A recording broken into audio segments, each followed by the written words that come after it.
President Trump arriving in Ankara, Turkey for the NATO summit, greeted by Turkish President Erdogan on a turquoise carpet. Merhaba, Ashkar. Later, a lavish arrival ceremony at the presidential compound. Uniformed troops, music, and a military jet flyover.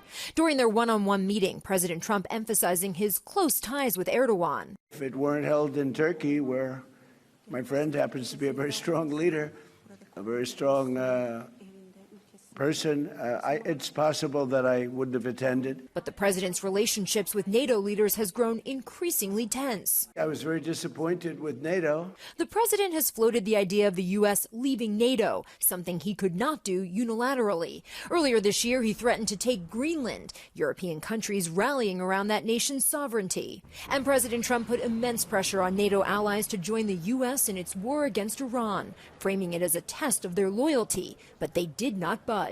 Why are we spending hundreds of billions of dollars and they're not there for us? We've always been there for them. Russia's war in Ukraine, a key item on the agenda for this NATO summit. President Trump meeting one-on-one with President Zelensky on Wednesday. It comes as the fighting intensifies. Zelensky says he'll be asking the U.S. and NATO for more air defense support. I can't stand watching what's happening.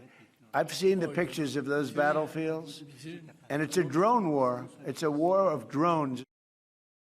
The big priorities for the president at this NATO summit, measuring progress in European countries, saying that they'll increase their defense spending and pushing Europe to take the lead in the NATO alliance. Karen Travers, ABC News, traveling with the president in Ankara, Turkey.